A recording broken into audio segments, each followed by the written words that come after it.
ভারতের কূটনৈতিক ইতিহাসে 2025 সালটাকে ভবিষ্যতে হয়তো আলাদা করে পড়ানো হবে। একটা বছর যখন কোনো যুদ্ধ নয়, কোনো প্রকাশ্য সামরিক শক্তি নয়, বরং নিঃশব্দে হেঁটে যাওয়া একটা পদক্ষেপ পুরো এশিয়ার শক্তির সমীকরণ পাল্টে দিল। ভিডিও শুরু করার আগে কিছু প্রশ্ন। বিশ্বের সবচেয়ে গোপনীয়, সবচেয়ে নিয়ন্ত্রিত, সবচেয়ে অস্বাভাবিক দেশ কোরিয়ার ভেতরে ভারত হঠাৎ কিভাবে ঢুকে পড়ল? কোন সেই খাজানা যা কিম জং উন ভারতকে ফিরিয়ে দিল, এবং কেনই বা ফিরিয়ে দিল? আসুন আজকে এই তথ্যই আপনাদের সাথে ভাগ করে নেব এই ভিডিওটির মাধ্যমে। নমস্কার বন্ধুরা, ইন্সপায়ারিং টকস উইথ সুমিত চ্যানেলে আপনাদের সকলকে স্বাগত জানাই। উত্তর কোরিয়ার ভেতরে ঢুকে ভারত কিসের খোঁজ করছে? ভারতের প্রকৃত উদ্দেশ্য কি? আর এই পদক্ষেপে আমেরিকা এতটা চিন্তিত কেন? যদি ভারত আর কোরিয়া কিম জং উনের অভ্যন্তরীণ চক্রে ঢুকে কোনো বিশেষ সুবিধা পেয়ে থাকে, তাহলে সেটা চীনের জন্য এত বড় মাথাব্যথা হয়ে দাঁড়াবে কেন? তবে এই তথ্যগুলি সম্বন্ধে জানবার আগে আপনারা যারা এই চ্যানেলে নতুন, তারা অবশ্যই চ্যানেলটি সাবস্ক্রাইব করুন এবং বেল বাটনে প্রেস করুন এরকম আরও অনেক নতুন ভিডিও নোটিফিকেশন পেতে। ভিডিওটি দেখে ভালো লাগলে অবশ্যই একটি লাইক করবেন এবং সবাইকে শেয়ার করবেন যাতে তারাও ভিডিওটি দেখে উপকৃত হয়, এবং কমেন্টে জয় হিন্দ জয় ভারত লিখতে কিন্তু ভুলবেন না। এবার চলুন এই বিষয়টি বিস্তারিতভাবে জেনে নেওয়া যাক। উত্তর কোরিয়া ভারতকে ভেতরে ঢুকতে দিল কেন? উত্তর কোরিয়ার বিশাল বিশাল মিসাইল, ICBM, স্যাটেলাইট ক্ষমতা, সামরিক প্রযুক্তি সবকিছুই আজ বিশ্বের জন্য একটা দুঃস্বপ্ন। আমেরিকার সেন্ট্রাল ইন্টেলিজেন্স এজেন্সি অর্থাৎ CIA যখন বলেছে যে কিমের হাতে থাকা হাউসং 18 মিসাইল ক্ষমতা এমন পর্যায়ে পৌঁছেছে যে সেটা সহজেই মার্কিন মূল ভূখণ্ডে আঘাত আনতে পারে, তখন বিশ্ব রাজনীতিতে বিষয়টা আর মজা করার মতো ছিল না। কিন্তু সমস্যা হলো, কিম জং উনের বাধার দরজা কোনো দেশই খুলতে পারেনি, চীনও না, অথচ ভারত পারল। তাও এমন সময় যখন কোনো দেশই তা কল্পনাও করতে পারেনি। পিয়ংইংয়ের যে দূতাবাস ভারত 2020 সালে বন্ধ করে দিয়েছিল, সেটাই আবার চুপি চুপি চালু করা হলো। বাইরে কেউ টের পাওয়ার আগেই ভারত জানিয়ে দিল এবার এশিয়ার খেলা নতুনভাবে শুরু হবে। ভারত যাকে পাঠিয়েছে পিয়ংইয়ংয়ে, তাকে নিয়ে আন্তর্জাতিক মহলে গুঞ্জন চলছে। নাম প্রকাশ্যে নেই, কিন্তু তার সুনাম যে কোনো অচল আলোচনাকে কার্যকর চুক্তিতে পরিণত করতে সক্ষম।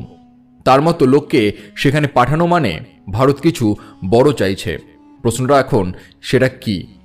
একটা বড় ধারণা হলো, ভারত উত্তর কোরিয়ার সামরিক ক্ষমতা কাছ থেকে পর্যবেক্ষণ করতে চায়, কারণ উত্তর কোরিয়া এমন কিছু মিসাইল বানাচ্ছে যেগুলো বিশ্বের সেরা প্রতিরক্ষা ব্যবস্থাকেও চ্যালেঞ্জ করতে পারে।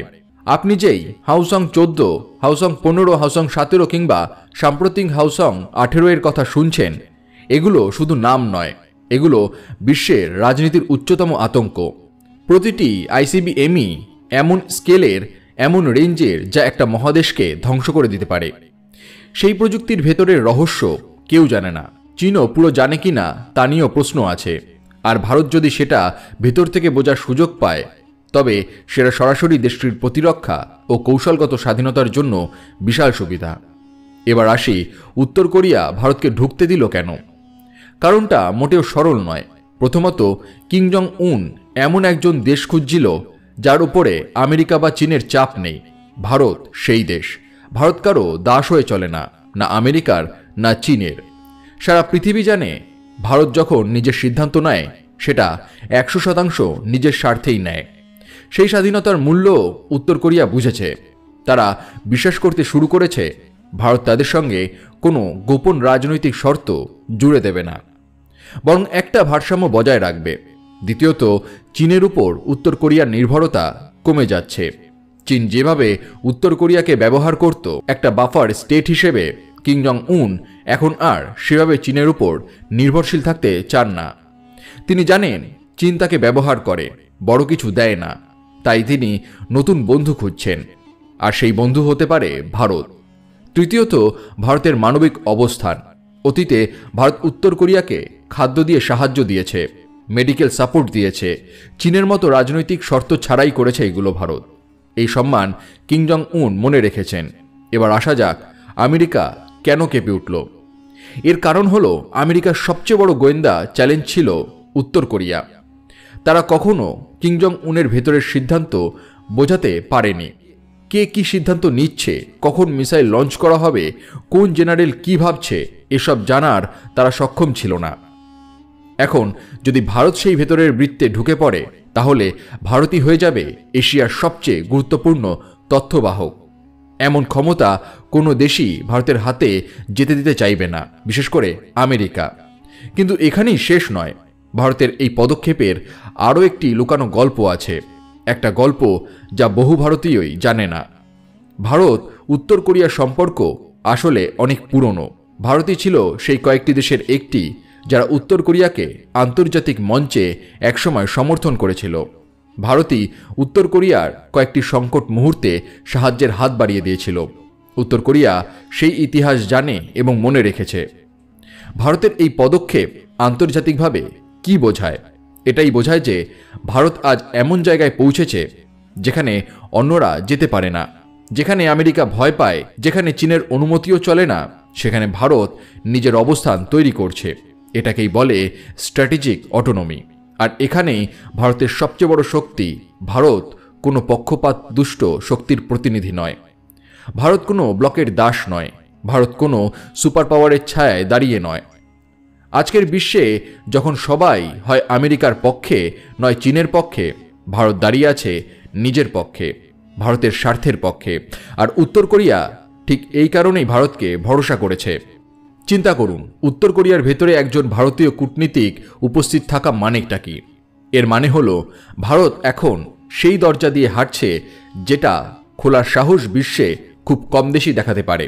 এই দরজা দিয়ে আপনি দেখতে পাবেন ওই দেশটি কিভাবে কাজ করে, কারা আসল সিদ্ধান্ত নেয়, সামরিক মহড়ার পিছনের গল্পটা কি, কোন মিসাইল প্রকল্প কখন তৈরি হচ্ছে, স্যাটেলাইট প্রোগ্রামের কোন অংশের দুর্বলতা রয়েছে। এসবই ভারত সরাসরি দেখতে পারে। আর এগুলোর মূল্য শুধু তথ্য নয়, এগুলো ভবিষ্যতের শক্তির পাসওয়ার্ড। আন্তর্জাতিক ক্ষমতা আজ আর শুধু ট্যাঙ্ক বা মিসাইলে হয় না, তথ্যই আজকের সবচেয়ে বড় অস্ত্র। এবার দেখি এই কূটনৈতিক পদক্ষেপে চীন এতটা চিন্তিত কেন। কারণ প্রথমত, চীন বহু বছর ধরে উত্তর কোরিয়াকে একটা বাফার জোন হিসেবে ব্যবহার করেছে। চীন জানত আমেরিকার বিরুদ্ধে তারা কখনো উত্তর কোরিয়ার উপরে চাপ সৃষ্টি করবে না। উত্তর কোরিয়া চীনের কৌশলগত ঢাল। কিন্তু 2025-এর এই পরিবর্তন দেখালো উত্তর কোরিয়া চীনের উপরে আগের মতো নির্ভরশীল নেই। তারা নতুন কাউকে গ্রহণ করছে, এবং সেই কেউটি রাশিয়া নয়, পাকিস্তান নয়, সেটি হলো ভারত। এটা চীনের চোখে একটা বড় রাজনৈতিক ব্যর্থতা। কারণ যার উপরে চীন এতদিন আধিপত্য দেখাতো, সেই দেশ এখন ভারতের সঙ্গে সম্পর্ক গড়ে তুলছে। দ্বিতীয়ত, ভারত যদি উত্তর কোরিয়ার সাইবার ক্ষমতা বা স্যাটেলাইট ব্যবস্থাপনা ভেতর থেকে বুঝতে পারে, তাহলে সেটা সরাসরি ভারতের প্রতিরক্ষা এবং ISRO এর মতো সংস্থার জন্য শক্তিশালী প্রভাব ফেলবে। চীন জানে ভারত এগুলো হাতে পেলে নিজের ভবিষ্যৎ সামরিক এবং প্রযুক্তিগত পরিকল্পনা আরও শক্তিশালী করতে পারবে। এখন প্রশ্ন, এটা ভারতের জন্য কিসের দরজা খুলে দেবে? প্রথমত, ভারতের কূটনৈতিক পরিসর এমন জায়গায় পৌঁছালো যেখানে আগে কখনো পৌঁছায়নি। ভারত আজ এমন দেশের অভ্যন্তরে প্রবেশ করেছে যে দেশকে CIA, MI6, FSB সবাই একটা ব্ল্যাক বক্স হিসেবে দেখে। সেই ব্ল্যাক বক্সের ভেতরের বাস্তব তথ্য কৃষ্ণগহ্বরের মতো গোপন ছিল। এখন সেই দরজার সামনে দাঁড়িয়ে আছে ভারত। দ্বিতীয়ত, আন্তর্জাতিক মঞ্চে ভারত এখন আরও শক্তিশালী কণ্ঠস্বর হিসেবে প্রতিষ্ঠিত। বিশ্বের প্রতিটি বড় শক্তি এখন ভারতের পদক্ষেপের দিকে তাকিয়ে। আমেরিকা ভাবছে ভারত এই সম্পর্ক দিয়ে কী করতে চায়।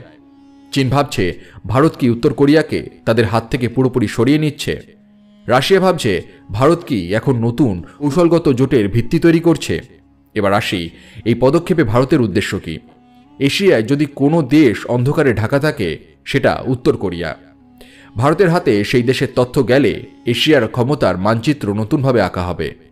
ভারত জানে উত্তর কোরিয়া যদি হঠাৎ কোনো আগ্রাসী সিদ্ধান্ত নেয়, তাহলে সেটা পুরো এশিয়ার জন্য বিপজ্জনক। তাই ভারতের উপস্থিতি মানে একটা ব্যালেন্স, একটা স্থিরতা। এই কূটনৈতিক সেতুবন্ধন ভারতের বৈশ্বিক ভাবমূর্তি আরও শক্তিশালী করবে। ভারত আজ সেই অবস্থানে দাঁড়িয়ে আছে যেখানে বিশ্ব তাকে শ্রদ্ধা করে, কিন্তু এশিয়া তাকে গণনা করতে বাধ্য।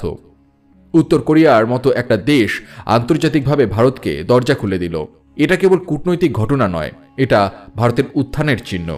এই পদক্ষেপ দেখিয়েছে যে ভারত চাইলে কোথায় যেতে পারে, কি করতে পারে এবং কার উপর তার গোপন প্রভাব পড়তে পারে। এটাই ছিল ভারতের 2025 সালের সবচেয়ে নীরব কিন্তু সবচেয়ে শক্তিশালী কূটনৈতিক মাস্টার স্ট্রোক, যা বদলে দিয়েছে এশিয়ার রাজনীতি এবং শুরু করে দিয়েছে এক নতুন যুগ। আপনাদের এই বিষয়ে কি মতামত সেটি অবশ্যই কমেন্ট করে জানাতে ভুলবেন না। ভিডিওটি দেখে ভালো লাগলে অবশ্যই একটি লাইক করবেন এবং সবাইকে শেয়ার করবেন যাতে তারাও ভিডিও দেখে উপকৃত হয়। সবাই ভালো থাকুন এবং সুস্থ থাকুন।